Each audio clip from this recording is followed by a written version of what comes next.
let's look quickly at a few more advanced coloring techniques. You can see here on the side, I have some of my color swatches that I have used in this digital image. So let's just investigate this a little bit. All of the line work is in this folder, which is why it's nice to have groups. And then, now we can really see all the coloring that went on. All I'm doing is using a lot of opacity here. You can see 60, this is 100,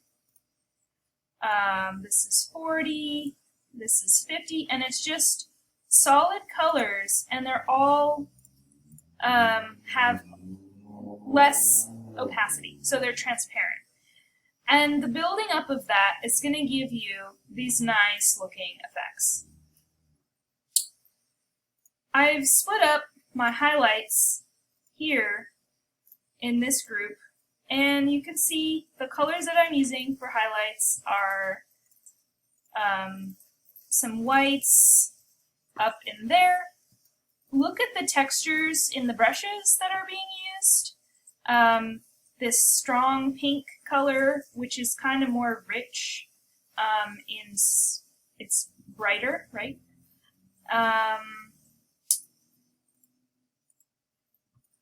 These projection lights have a lot of lighter colors set to just like white boxes, and look at the opacity there. It's 30. This is the bottom one. Okay. So just a lot of playing with opacity. Shadows are in their own folder. Let's look more closely at this layer. You could see that it has a gradient. I'm going to just select it, and let's just look at just this layer in a new, just so you can like single it out from the rest. So I have a gradient that's going from white to a darker. In this situation, this gradient is set to 100 up here. But I don't always have to have it set to 100, right? So let's look at how to do that. I decided that this rainbow is just not working for me whatsoever. I've got some different colors here, but it doesn't look like how I would like it to. So I'm going to hide it, and instead I've created just a blocked off area of where I want the gradient to be. So that's why it's important to know how to block your colors. Now that I have this blocked off, I'm going to select all the pixels in this layer by pressing Command or Control-click on the thumbnail of the layer. I'm going to make a new layer, and this layer is going to be called Rainbow. Now let's use the Gradient tool. The Gradient tool is inside of the paint bucket, so let's get it out. And what I want to get out also are my swatches for this project, which are specific, so it needs to be specific colors. So I'm going to double click up here, and this is where you can change the colors in your gradient. Right now it's going from dark blue to light blue, but let's make it go to change the colors. Double click in the bottom part, and let's put in my red to bring in, and the gradient doesn't have to only be 2 colors. I want a rainbow with many more colors than 2. So to make a new color and to subtract colors, you just click on it, then it gives you a new color. I can make it, let's it's gonna go from red to pink to, what does a rainbow do? Maybe it's purplish. Then let's get a nice blue. Let's get this one green. And then maybe it'll stop at the green. You can space out your colors. Maybe we need the yellow somewhere. So let's put the yellow maybe in here. Okay. You can space out your colors so that they're how you like it. So that's my gradient. And let's call this rainbow. And I'm going to make a new gradient. There are my colors. And actually, I don't like that. So let's take that out and okay, now I've got my colors in there. These are the ones I'm going to use. There's a bunch of boxes up here. This first one means that it's linear. So let's try it. You can see how that's working. Why don't we try it without the selection, just so you can see what is happening right now.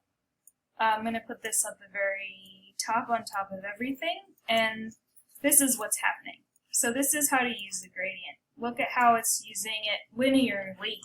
Say you want a gradient radial. Radial means circular. So this is how to make a circular gradient. You can make this crazy one over here. Gives you a weird thing there, and this one, and this diamond thing. If you, okay. So let's keep on track with trying to make a rainbow.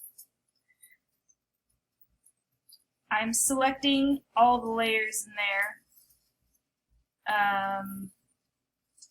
And maybe I might have to play around with this for a bit to get it to go how I would like it to go. It might mean that I make some duplicates, right? So Command J. I'm going to take this one and let's transform flip horizontal. And then I'm going to delete this area, and I want to move this to there.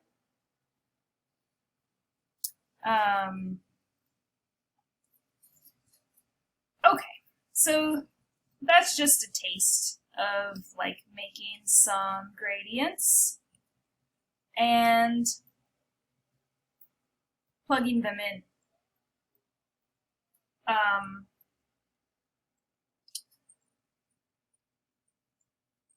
I may as well just combine these two together.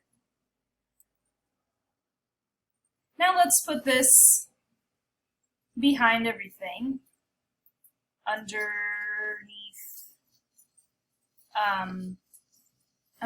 our hummingbirds. And then we're going to change the opacity. So I might need to do some work up there, but you get the idea. I'm still using the colors and I'm changing the opacity. I can fix the edges. And you don't need to have a gradient going everywhere. You can have it go in certain areas. The last thing we're going to look at in more advanced coloring is notice how this the ground here is this layer here, which is it's 70. Let's look at it at. It's just a base color of kind of a darker greenish. And the opacity set down so that we can see some of the nice warmer tones underneath it. So let's look at what's happening with this layer here.